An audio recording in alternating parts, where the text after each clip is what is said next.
Je m'appelle Philippe Chouanière de la ferme Oneka à Frelichburg dans les cantons de l'Est.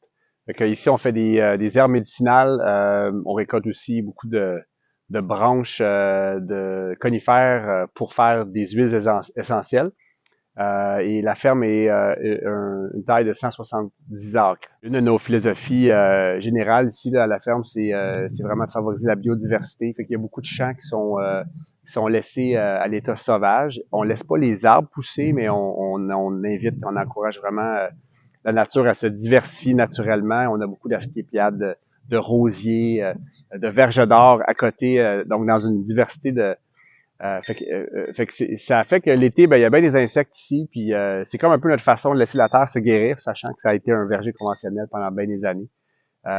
Donc ça, c'est bien important. Puis tu sais, il y a quelque chose que je veux mentionner qui est en lien avec le sol, mais qui est surtout en lien avec la commercialisation. Puis tu sais, moi, ce que j'ai compris avec le cheminement ou le parcours familial de mes parents, tu sais, qui ont commencé la pomiculture conventionnelle en 78, ben c'est que le modèle peut-être qui a bien marché dans le passé de produire la commodité, en tout cas dans les pommes, là, je peux le parler avec confiance, est peut-être moins efficace, moins profitable. Fait que, tu sais, nous, on s'est tourné vers des modèles de transformation de valeur ajoutée. Puis j'invite les gens à regarder cette option-là, tu sais, qui donne plus de valeur à la chaîne ou qu'on garde plus de valeur dans la chaîne de valeur ajoutée. Ça enlève de la pression, disons, sur la production, c'est qu'on ajoute de la valeur après produire.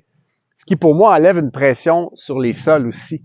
C'est que si tu es capable d'acheter plus de valeur sur chaque unité produite, ben, tu as besoin d'en produire moins pour faire le même profit, le même rendement.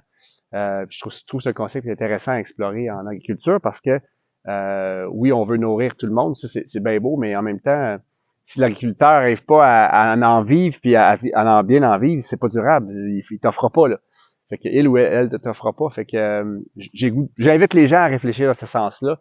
Nous, on a le privilège d'avoir Oneka qui est un moteur de marketing, un moteur de vente, qui consomme qui utilise des plantes, des extraits, des huiles essentielles de la ferme, mais j'invite les gens à réfléchir dans ce sens-là, d'associer agriculture durable reliée au compost avec de la valeur ajoutée dans le marché de transformation.